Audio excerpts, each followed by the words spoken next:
Welcome back, and we have a full, exciting show for you here today. We are talking the first poster for Joker 2.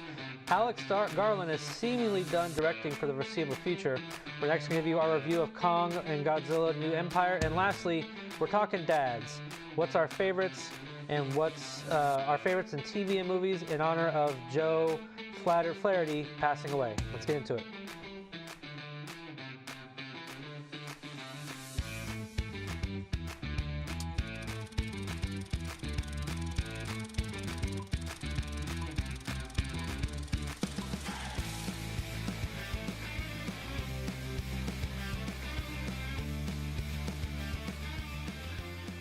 Welcome back, everybody, to ReelTime RoundTable, where we give you the best Hollywood-related news here on YouTube.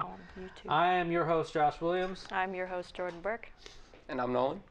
Nolan's back. Nolan's back. How are you always Nolan's here? always here. I mean, I just know what's going on. He bullies himself on, by the way. He was always like, I'm going to come on whether you like it or not. Yeah, There was somebody wanted to come on before, and he said, no, forget you. I'm just going to come on instead. Yeah. No. Our producer thinks this is my show, and he's right. Yeah. Just so you guys know, I'm dealing with a little bit of a throat issue today, so Jordan will be taking lead on a lot of the topics of the day, but I'll be in charge of the Godzilla one. Yeah. Besides that, how's everybody's week? Busy. Yeah, long. Yeah, long, yeah. Very busy. Very busy. We only have one more D&D show left, don't we? Here on Red Dead. I don't want to talk about it, man. I don't want to talk about it. Oh. I'm excited for it to be coming out. Hopefully, we're shooting it next week. Yeah. That'll be exciting. And just so you guys know, we have 3 more live streams of ReelTime RoundTable. And then the third, we might have a 4th or 5th episode, but they will be pre-recorded. So if you have any questions you guys would like us to answer here on this show, please, the email will be in the description box below. Send us an email with your question, and we will try and answer it here on the show. Oh, yeah. All right, let's get into it. What's the first topic here, Jordan? Joaquin Phoenix is back in Joker 2. I don't feel like many people were surprised that this got a sequel. The first one had a very positive reaction to it, but we were given a poster for the film, and the poster tells us that Lady Gaga is now in the film. She is portraying the role of Harley Quinn, which I think this could be a very interesting pair with the two. It could be an interesting relationship going on. I think she has good range, especially for kind of these darker roles, darker concepts that they're dealing with. But Josh, I want to start with you. What are your thoughts on, one, there being a sequel, and also Lady Gaga is now Harley Quinn? I wasn't surprised that there was a sequel. I mean, it was announced during the pandemic that they were either before or something like that they were going to do so. I mean, it did have 69% on Rotten Tomatoes. It was still very divisive depending because of the subject matter. Right. But a lot of audiences liked it as well. I personally loved it. I thought it was an amazing character piece. And I was excited when it was announced. And seeing this poster here that we have, I think it looks... I mean, it kind of gives the same feeling of the original. Because at first it was just him kind of, dancing. Yep. But this one, of course, involves him and Harley Quinn when she gets introduced. I think the post looks great. I will see how Lady Gaga does. She's done terrific. Like, she was in A Star Is Born, which I think it was a fantastic role for her. She was also in the American Horror Story TV show, which I thought she did great at that as well. So her acting is still very good. I'm so stuck on Margot Robbie as Harley Quinn. She's so perfect in it. It's hard to picture anybody else. But it's kind of the same we thought of Robert Pattinson when he came on as Batman. Like, we couldn't see anybody else because of Christian Bale or whoever else was your favorite. And they did a great job, too. I have no doubts she will probably do a great job in this role. I'm still just, like, when it was announced, I am still stuck on the fact this is going to be a musical. I don't know how that's going to work. And I don't know if I mean, she can sing. I mean, yeah, so but I don't know. Given the tone of the first and how I'm feeling this will be the same in the second, I don't know how that will translate. I mean, do you agree? Yeah. I'm really excited for it to be a musical. Oh my god. You know how I feel about La La Land. I love La La Land too. La La Land. I love it too. And the thing is, in that, it's kind of just because they're in their own world, and they're there's a disconnect between. It's not like most musicals where it's like, okay, people are singing now. It's just like, okay, they're going through their lives. And I think with Joker, who is, we've shown that he's got some stuff going on. I think that it could really work, especially because they said it's also, I think the term they used was like a jukebox musical. So it's like songs that people know.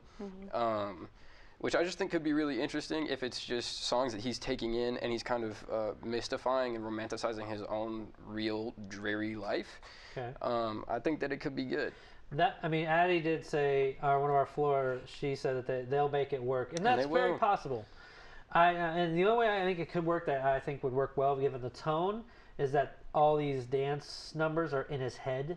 Mm-hmm. Yeah. Like that's what I'm saying. Yeah, okay, that's what you're saying too. Like, okay, yeah, because I think that would be fine. I would be okay with that because it's something since he is very, Yeah. If it's a fantasy, it'll be good. Yeah. So that's the only way I can see it work. As long as they blend it well with what the reality is versus what's in his head, I think that would work really well. I mean, what did you think of the poster? And have you seen Joker? Because I know you've seen Joker. Yeah. Yeah. I've seen bits and pieces. I know the story. I know the tone of the story, but I have not sat down and watched it fully. But I'm excited for it. I think it has potential. I like how you said that. I feel like a lot of us are very stuck on Margot Robbie being Harley Quinn, but I think Joaquin Phoenix's version of the Joker and Jared Leto's Joker are very different. Yeah, or even oh my gosh, why am I blanking on his name? Heath Ledger. Heath Ledger. I mean, they're all very different. I think they're all very different. So I think Lady Gaga does have a slight advantage if an issue does occur, that it's a different tone than what we're used to. So I'm excited. I think she's going to do good. Yeah, I mean, overall, this could be good. We did announce here on this as well that the trailer will be coming out. I believe it's at April 9th, which is coming up soon. So if it does come out, we may be talking about this next week. Oh, yeah. So, hold on, what's Addie say? I want to forget Leto's Joker. I think most people do, yeah. It wasn't that bad. I mean, it wasn't that bad, but I want to forget the movie. I don't know if I want to forget his role. I think just the story of that movie didn't give us enough. Yeah. So we didn't get to see. Yeah, I agree. But, all right. Let us know how you feel about Lady Gaga being Harley Quinn. Let us know how you feel about Joker 2. What do you think about the poster? Let us know your comments in the description below. Up next, we have Alex Garland has kind of said he's not directing anymore. Maybe. Alex Garland directed Annihilation, Men, Ex Machina, and Civil War, which does not come out until April 12th. But this, I'm not sure how to feel about it. It's almost up in the air. What I have read is that he made a statement, and this statement sort of just took off within the media. Mm-hmm. People are saying that he's just done with film altogether. People are saying he's just done with directing altogether. Apparently what he said is that he is taking a potential break for the foreseeable future. For directing. For directing. Yep. He's still going to write. He's even said, I still want to write for people. I want to work on movies still. I just don't want to direct. So I know that being film students, we do have experience with directing. Not a whole lot. Some of us have more than others. But we know that directing, especially working on a film, is tough, but directing is very, very tough. Nolan, I wanted to start with you about your opinions about it's tough. It's a tough business to be in. Yeah, it is. It is just kind of interesting the way he phrased it. He said he fell out of love with filmmaking, and I think that is just frames it almost kind of tragically. Yeah. Because like there is so much love that you have to put into it. Like you said, it takes a lot out of you. But there are definitely the days like the 8-hour shoot days where at the end of it you got to remind yourself like, no, I actually do like doing this. It's just tiring. There's so much that goes into it, especially with him having some pretty prolific films. I'm sure the pressure is on all the time. Yeah. Absolutely. So I don't blame him. I think it's sad. I think it's always sad whenever an artist of any kind decides to stop doing their art. But because they don't love it. That's just it's really tragic to me. Yeah, and coming from for me, I'm making my own short film as we speak, and even with that or working on, Icarus has got a film coming out. I'm her DP, or their DP. I apologize. And there's a lot of it, especially if you are a producer and director. Like even Sam, my producer for Looking Glass, they can attest. It's a lot of hard work. There's so many moving pieces with your cast, with your crew. Planning, scheduling is like a nightmare when you're doing that kind of thing. I can even imagine for like a big budget film. Even just for a little short film that I'm doing, it's very taxing. And we're trying to schedule a total of 10 people. Now imagine an entire film set. Hundreds of people. That's crazy. No, it is probably much different, especially like if you're like a lot of what we're doing, people are doing it out of the kindness of their hearts because they love this business. They love making movies. But like especially, I think it's probably easier to schedule when you have people actually paying them to be there. You know what I mean? People who aren't students. Exactly. Yeah. But still, it's the same factor. All that paperwork, all that planning, all that pre-production, shot lists, so on and so forth. So I can understand where he's coming from, especially when things don't go quite your way with certain things and things happen on the fly. Something changes, people drop out. All of a sudden, you're scrambling to try and figure out what to do next. It happens, and so it's tragic, like you said, and it sucks because to me, he is one of my favorite I want to say up and coming. Because he's been around writing forever, but he is an up-and-coming director. Right. And with Ex Machina, Annihilation, Men I actually like pretty well. It's not as good as those other two, but I'm extremely excited for Civil War. Civil War looks awesome. Yeah, it's just sad to see that he's taking a step back from directing because the stuff he's made is extremely creative, a lot of fun, and like other stuff. Like he said, he's going to still write, which I'm excited for because take a listen to some of these things he's written. 28 Days Later, Sunshine, Dread, things those things he has written, and those are great films, especially writing wise. So it's sad to see, but it doesn't make me like. I want to kind of ask you guys this question. Hold on. Watch my mic. Is it messing up on them back there? Okay, I'll watch my mic. Sorry guys. Maybe my beard is hitting it. No. No, but I want to ask you guys this question. Do you think it will hinder or entice people to go see Civil War? To me, I think it will. I have that in my notes. Oh, you did? I'm sorry. No, you're good. I'm glad you brought it up. To me, it actually makes me want to go see because if this is going to be his last film that he's going to direct for a while, I mean, I was going to see it regardless, but I think it's even more important to see this because of how prolific he is and creative he is as a director. I mean, what do you guys think? I think it could affect how it does. Like opening day.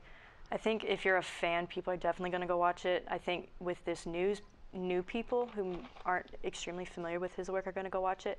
I'm curious, I don't think it will, but I'm curious if, because we know that he apparently isn't really extremely happy with directing, if it'll affect how we view the movie and if it'll affect what we think of the storyline and of all the stuff that goes into it. It's a good question.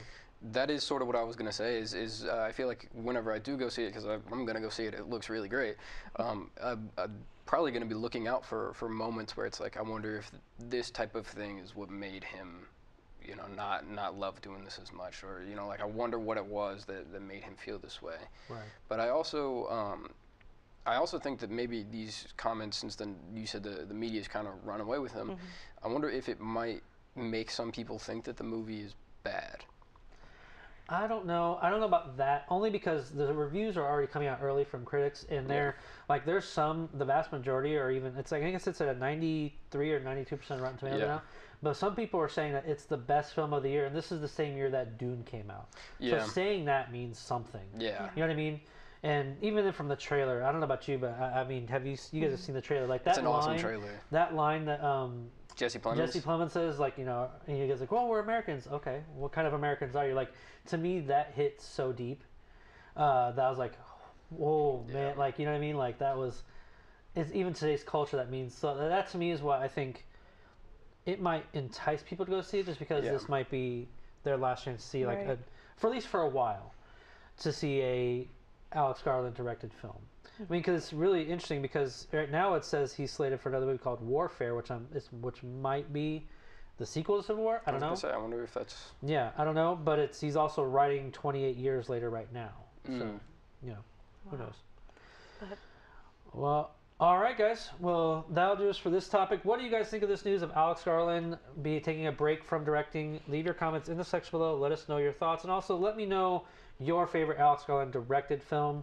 Mine will probably be, Annihilation.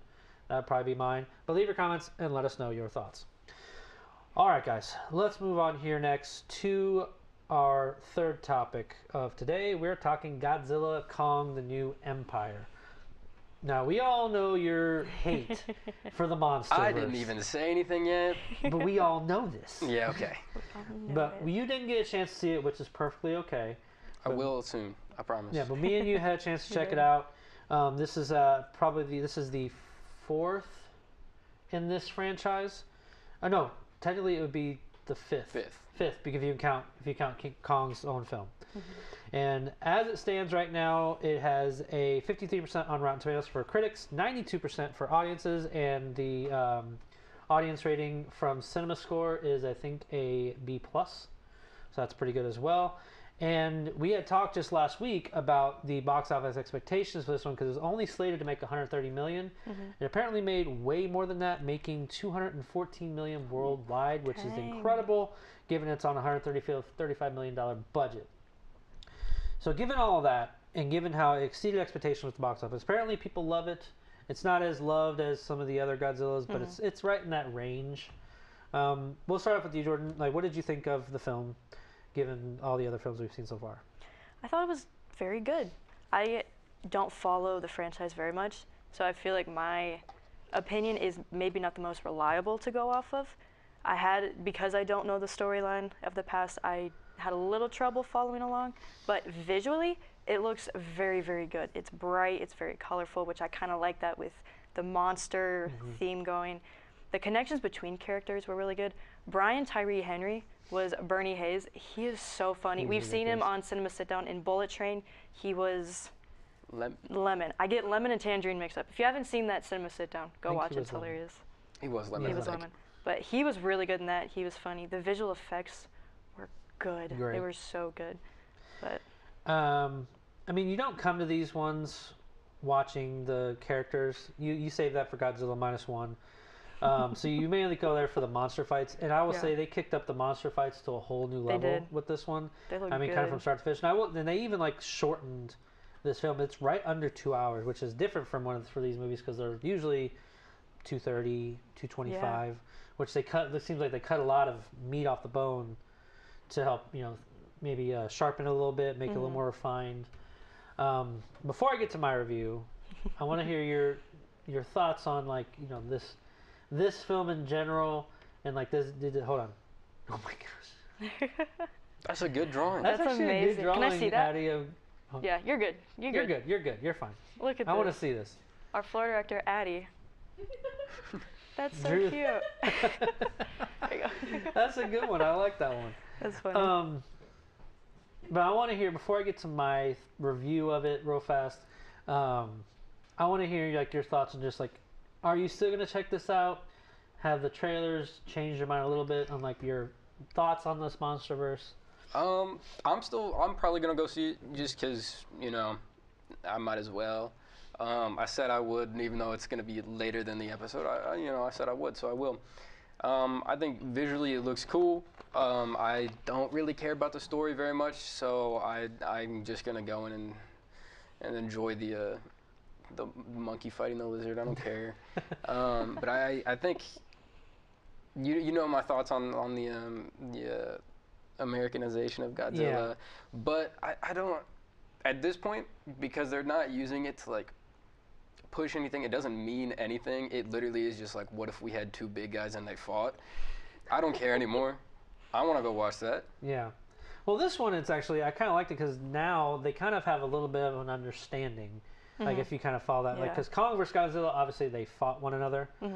This one, they kind of Kong rules the Hollow Earth and Godzilla stays on the surface. And then something happens in the Hollow Earth with Scar King and Shimu, and then Kong all of a sudden needs help.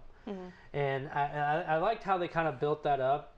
Godzilla sensed what was happening and kind of went on from there. I don't want to spoil anything, get too much into spoilers, but I kind of you see in the trailers he's preparing for something. And then when that finally delivers, I don't know, hold on. Do they talk? Honestly, so without spoiling anything. No way. Without spoiling anything, well, we all know Kong's signs. Okay, yeah. We know Kong's signs. Yes. He signs with this little girl. Our floor directors are freaking out right now. Yeah, they're freaking out right now.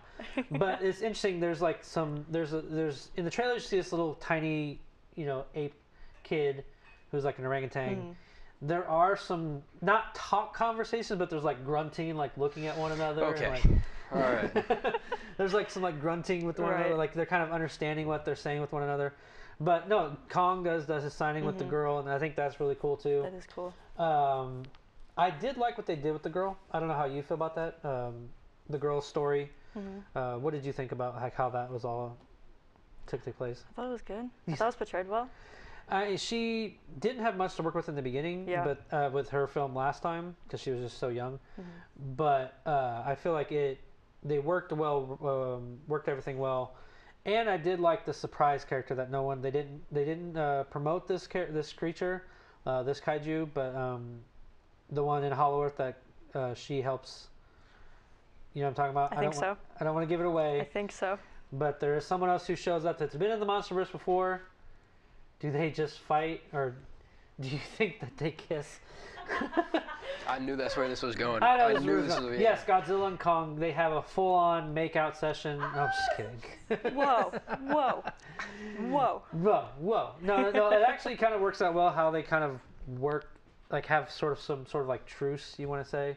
I feel like there's a line in the movie where someone says they don't have to be friends, they just have to be able to work together. Exactly. And I kind of like that, where they're almost like, this is my territory. Yeah. But you need my help, so I'll help you. Yeah. But I run this place. Yeah. You run yours, I run mine. I like that idea. And one thing I really loved was the introduction of Shimu.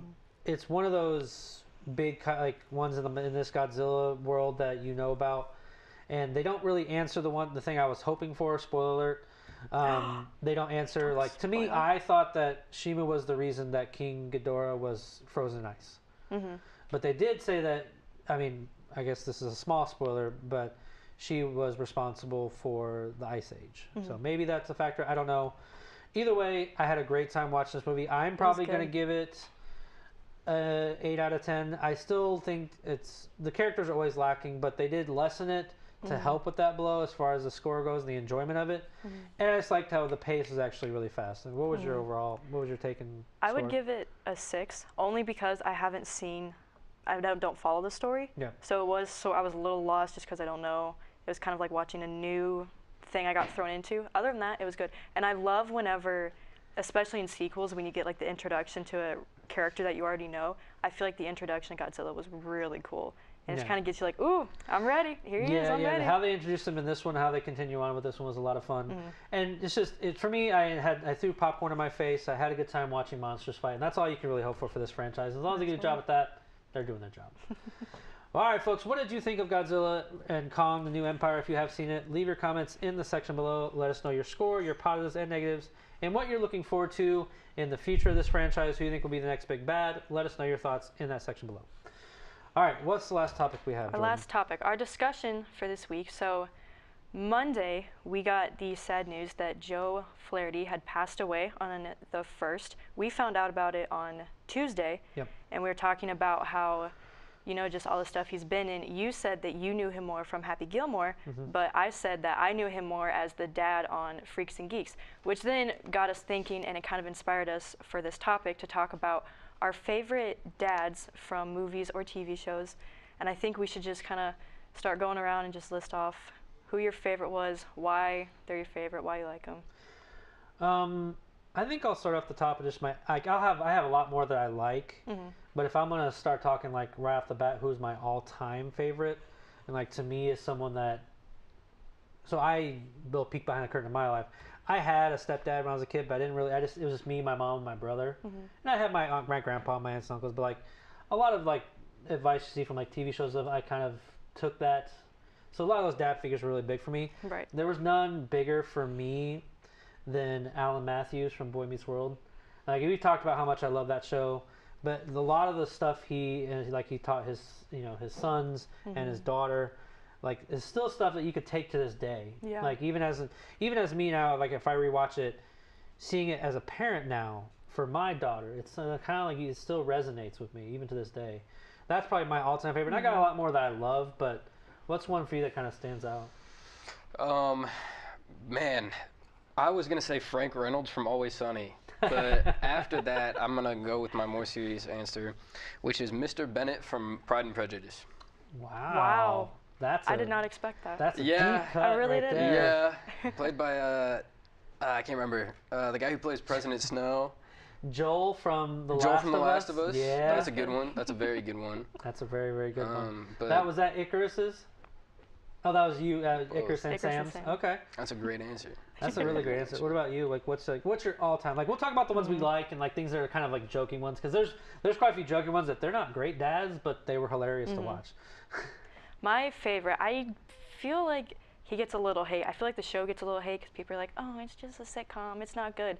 But Danny Tanner from Full House. Oh, I love Danny Tanner. Good. Love me some Danny Very Tanner. good.